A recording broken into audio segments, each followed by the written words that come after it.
What's up guys, Evo94 back with another action figure review. Today we are looking at the Hasbro Star Wars The Empire Strikes Back Darth Vader. As you see, we have the new package design. The left side shows the new package art right here. On the back side we have a read-up for the figure that says Darth Vader. After the destruction of the Death Star, Darth Vader became obsessed with finding Luke Skywalker. He had dispatched probe droids across the galaxy, finally locating the rebel base on the remote ice planet Hoth. So here we have our new Darth Vader. Yes, it's new, it's different. Actually a whole new sculpt. Well, maybe not whole. Probably 20% new, I want to say. If I'm correct, I don't know, it's just my guess. It seems like the legs are reused, but there are parts that are different, even some new joints here. So overall, he does look good though. I know we've gotten like 5 or 6 Vaders already, or different Vader releases. I don't know, I've kind of lost track.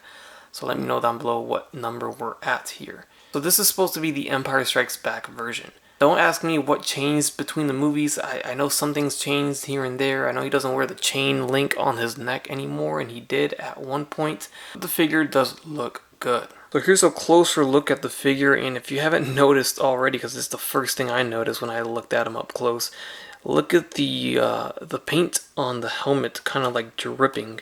So it looks like they added too many layers of paint, or maybe it just dried while it had too much paint on it. But on my particular figure, I know they all won't be like this, or at least I hope they're not all like that. It looks like that, so that's kind of a bummer. It looks bad. Not gonna lie. Hopefully I can find another one that looks better than that, because I can't stand for this. But if we ignore that, the helmet sculpt is good. Probably one of their best. Believe it or not, it's changed over the years that they've made Vader.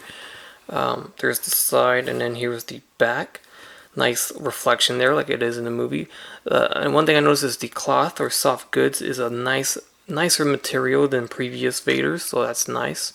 And this figure, or this Vader, only works with soft goods. I think if it was plastic, it would look like crap, to be honest. So I'm glad they continue to use soft goods for Vader. There's the torso, paint job looks good, and all the buttons painted there, all the lights painted look good too. Down to the legs, the shin guards, and the boots there. Now here we have his only accessory. We have his lightsaber, which is always painted nicely by Hasbro, so good job there. There is the blade, and of course it is removable, so you can just have the hilt, and you see the little loop there, so you should be able to holster it. And there's the hook right there, so you just put it right there, and it should just hang there, which I always prefer this. That is how they hang their lightsabers, and it is not by a peg in a peg hole. I always dislike that, so glad to see that they have changed over to this method here. Even though it is easier for it to fall off, still looks better when you photograph the figure. Now here he is holding his lightsaber just fine, looks good. Right hand is for holding lightsaber, and left hand is for force choking somebody. Of course, that doesn't mean that he can't hold it with both hands, which he can.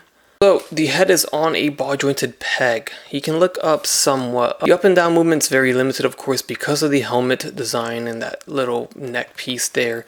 You can kind of lean him back on the torso to get him to look up further, and lean him forward a little bit to look down further. Left and right's no problem. The arms go up and down and in and out about this far here, and he actually has butterfly joints. Very hard to see, but it's in there, and it's not anything crazy, but you can still, extend his arm forward a little bit further than what you could with previous Vaders, so I'll take it. There's no bicep swivel, but we get a single jointed elbow that bends just as good as a double joint, and we have a swivel at the elbow.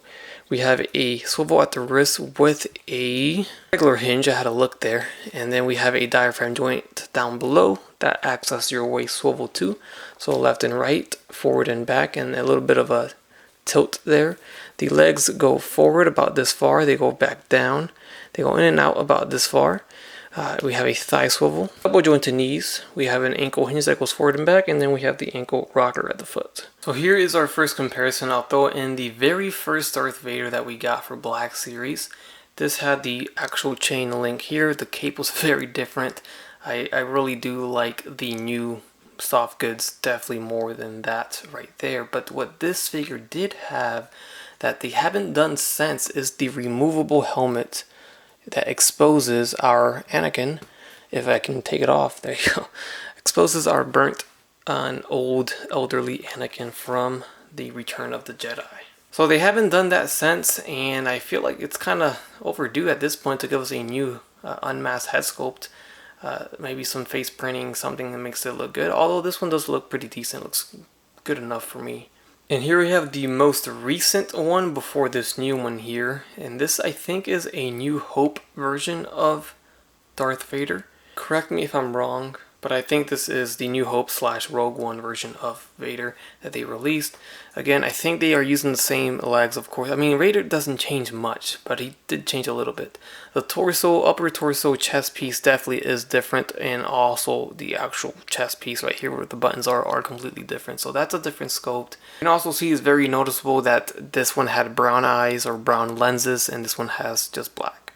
Got this Vader on one knee because he is weak and almost near death here, but this is the Emperor's Wrath version of Vader, and this was the Walgreens exclusive with the translucent head. So this is basically the same figure as the first one that I showed in this comparison, which was the first Vader that they released. They just re-released it with the severed hand and the translucent helmet. There he is next to the Snowspeeder Luke Skywalker that was part of the same wave here. And here's a look at him next to the Return of the Jedi Endor version of Luke. Also from The Empire Strikes Back, we have the Dagobah, Luke, and Yoda. Up next, here he is next to the Stormtrooper, the new Stormtrooper from this wave. I think that looks great. And there is the new Kamino Clone Trooper from this wave. There he is next to the child. And I'll just throw in Farm Boy Luke there at the end. Alright guys, and there you have it. There is my review of the new Empire Strikes Back Darth Vader figure for Black Series. It definitely is the best Vader we have so far. Right there next to the New Hope version of Vader that we got previously. I mean, this one was just fine too, but if you want to have them all and have every version of Vader, and just because you're a big Star Wars fan or a big Vader fan in general, then go ahead and get them both. But I do prefer the black lenses over the brown, so I might have to put this one aside for right now and say that this one's the best Vader we have right now, just in my personal opinion. But let me know down below which one is your favorite. Of all the Black Series Vaders that we've gotten so far, which one is your favorite? Is there one that you like more than the other, or do you not even care at all? Go ahead and let me know down below. Leave a like, leave a comment, subscribe if you haven't done so already, and as always, have a great day. Bye. That's crispy.